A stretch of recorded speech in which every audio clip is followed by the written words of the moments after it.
तो वो सारी बातचीत सुनी। हमने कहा वास्तव में ये जॉब वर्क नहीं होना चाहिए, लेबर कॉन्ट्रैक्ट होना चाहिए, परमानेंसी होनी चाहिए, पीएफ ईएसआई की कटौती नहीं हो रही है, ये सारी बात उनको समझा दी। उसके बाद हम लेबर डिपार्टमेंट गए। वहाँ labour commissioner PP Sharma ji जो अतिरिक्त कमिश्नर हैं, उनके पास चार्ज है। तो पीपी शर्मा जी पहले उदयपुर में जॉइंट लेबर कमिश्नर रहे, तो पुरानी मित्रता भी है, उनको ले जा करके हमने कहा कि इसमें हमारी समस्या आपको हल करनी पड़ेगी, क्योंकि हम अलग अलग जिलों के अंदर लेबर ऑफिसर को समस्या देंगे या संभाग मुख्यालय पर जॉइंट लेबर कमिश्नर को देंगे, परंतु इसका समाधान नहीं होगा। इसलिए जयपुर लेवल पे आप वार्ता बुलाइए और राजस्थान के जितने 25-30 ठेकेदार हैं उन सब ठेकेदारों को यह वार्ता पर आमंत्रित करिए, और जितने भी मैनेजिंग डायरेक्टर हैं, उन्होंने कहा जितनी भी कंपनियां, 5 कंपनियों के मैनेजिंग डायरेक्टर को भी वार्ता पे बुलाते हैं और आपके यूनियन के अध्यक्ष महामंत्री को बुला लेते हैं। उनमें क्या दिक्कत है वो बताइए। तो उन्होंने पूरा आश्वस्त किया अपने को, सभी ठेकेदारों और एमडी को वार्ता पर बुला करके अपने अध्यक्ष महामंत्री और अपने प्रतिनिधियों को वार्ता पर आमंत्रित करेंगे। क्या कमी पेशी है ये उसको पूरा कराएंगे। तो वास्तव में ये अपने लिए सौभाग्य की बात है कि लेबर कमिश्नर द्वारा हमें आश्वस्त किया और उन्होंने लिखित रूप में उस पर नोट लगाया और वार्ता के लिए कहा। उन्होंने कहा 25 ठेकेदारों के नाम आप इसके साथ लगा दीजिए और 4-5 एमडी का एड्रेस भी इसमें लिख दीजिए ताकि उन पर नोटिस सर्व किया जा सके।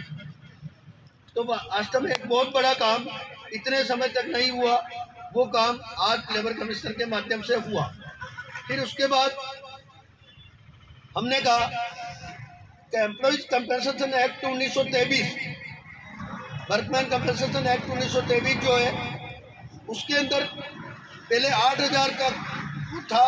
किसी भी मजदूर की मृत्यु हो जाती थी तो उसकी अगर मान लो 30 साल की उम्र है, 30 साल की नौकरी बाकी थी, तो 30 साल का 8,000 रुपये के हिसाब से भुगतान होता था। परंतु 26 सितंबर 2019 को labour commissioner labour minister Bharat सरकार के संतोष जी गंगवार की अध्यक्षता में हिंदुस्तान के सारे लेबर कमिश्नर, सारे स्टेट के labour commissioner, central labour commissioner, labour secretary, joint labour commissioner उसमें बैठे और उस बिल में अमेंडमेंट किया। तो अमेंडमेंट में एक एक संगठन से एक एक व्यक्ति को बुलाया।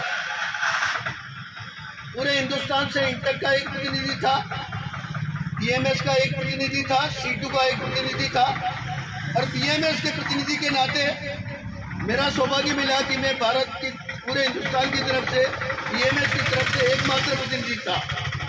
तो उसमें संशोधन की जब बात चली 8,000 से 9,000, 10,000, 11,000, 12,000 तक, क्योंकि वो पिछला अमेंडमेंट 2009 में हुआ था। तो फिर बात आकर के अड़ी 14,000 पर एक तरह से फाइनल हो गया। इंटर के अटक सीटू ने सब तालियां बजा दी। तो उस समय केवल मैंने अकेला खड़े होकर के विरोध किया। देखियो नहीं श्रम मंत्री महोदय, भारतीय मजदूर संघ का इसमें सोच है कि 14,000 से काम नहीं चलेगा, इसको और बढ़ाने की आवश्यकता है। वो कैसे? मैं क्या, दिल्ली का न्यूनतम वेतन 14,600 रुपये था उस समय। लेकिन किसी भी भारत सरकार कोई अमेंडमेंट करती है और workman compensation, employees compensation act 1923 में कोई संशोधन करके उसका जो दर बढ़ाती है, तो उसको ज़्यादा 14,600 से ज़्यादा होना चाहिए रुपये। तो फिर संतोष जी गंगवार श्रम मंत्री ने कहा इसको चलो 15,000 कर देते हैं। ये भारतीय मजदूर संघ की मांग को मान लेते हैं और 15,000 किया। तो बाकी सब लोगों ने वापस तालियां बजाई और 15,000 का पास हुआ। फिर अपन ने एक सुझाव दिया कि 2009 के बाद 2019 में अमेंडमेंट हो रहा है, इसलिए इसके साथ बार बार 10 साल के बाद अमेंडमेंट करने की जरूरत नहीं है। इसमें वेरिएबल डीए को भी जोड़ा जाए। तो उस पॉइंट को भी लिखा गया कि इसके साथ हर साल जो वेरिएबल डीए बढ़ता है उसको भी इसमें जोड़ने का प्रयास किया जाएगा। परंतु 15,000 तक तय हो गया। आज लेबर कमिश्नर महोदय को हमने कहा कि जो एम्प्लॉइज कंपनसेशन एक्ट 1923 में 8,000 से 15,000 किया है, तो ये नियम हमारे ठेका कर्मचारियों के ऊपर भी लागू होता है। अगर किसी ठेका कर्मचारी की मृत्यु हो जाती है तो 5 लाख रुपए तो डिपार्टमेंट से लड़ झगड़ के ले लेते हैं अपन, परंतु एम्प्लॉयज कंपनसेशन एक्ट में ये प्रावधान है कि मान लो आपकी उम्र 30 साल है और ठेकेदार के वर्कर हो, तो 30 साल की नौकरी और आपकी बाकी थी, तो 15,000 रुपये से 30 वर्ष की गणना की जाएगी।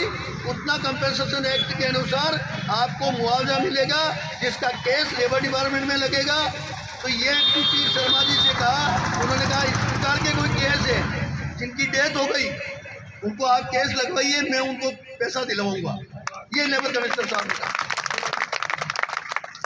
तो वास्तव में एक बहुत बड़ी बात है कि अगर मान लो 15,000 के हिसाब से किसी को 10-15 लाख का भुगतान होता है, तो उसका परिवार आराम से चल सकता है। एक बार अपन केस तो लगावे, जिनकी ऑन ड्यूटी डेथ हो गई और ऐसा कुछ है, तो ठेकेदार को पार्टी बनावे और वहाँ के मैनेजिंग डायरेक्टर को पार्टी बनावे क्या, और लेबर डिपार्टमेंट में केस दायर करें। कंसलेशन में नहीं करना, केस दायर होगा। एम्प्लॉयज कंपनसेशन एक्ट 1923 में केस दायर होता है, वो केस दायर होगा, उसका लाभ अपने को मिलेगा। ये सारी बात करके हम लेबर डिपार्टमेंट से फिर प्रमुख शासन सचिव महोदय ने बुला दिया।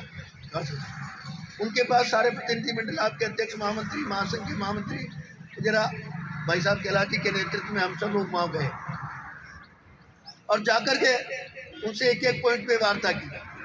उन्होंने सीट पर भी नहीं बैठे, पूरे खड़े खड़े उन्होंने 15 मिनट तक पूरे मांग पत्र की एक एक मांग को पढ़ करके उस पर अध्ययन किया और अध्ययन करने के बाद बोला कि वास्तव में न्यूनतम वेतन नहीं मिल रहा, इसकी कार्रवाई अपन कर सकते हैं। तो कहाँ नहीं मिल रहा, लेबर डिपार्टमेंट से आप जारी करवाइए, जो लेबर डिपार्टमेंट कहेगा उसकी पालना भी हम करेंगे। और जिन जिन को न्यूनतम वेतन नहीं मिल रहा उसको अपन कैसे लागू करा सकते हैं, ये आप करेंगे। फिर हमने कहा कि राजस्थान गवर्नमेंट के अनुसार अनस्किल्ड, सेमी स्किल्ड, स्किल्ड और हाई स्किल्ड 2 साल, 5 साल और 10 साल के बाद जब हाई स्किल्ड में चला जाता है तो उसको हाई स्किल्ड का वर्कर मिलना, वेतन मिलना चाहिए। ITI को तो स्किल्ड का वर्कर का भुगतान होता है, पर तुम्हारे अनस्किल्ड है उसको सेमी स्किल्ड और स्किल्ड नहीं माना जाता। तो उन्होंने कहा वो ऑर्डर की कॉपी मेरे को दे देना, उसको अपन कैसे पालना करा सकते करा देंगे। ये भी आश्वासन भास्कर सावंत जी ने अपने प्रमुख शासन सचिव है, सीनियर IAS अधिकारी है और राजस्थान सरकार के ऊर्जा सेक्रेटरी के नाते प्रतिनिधि भी है, उन्होंने ये आश्वासन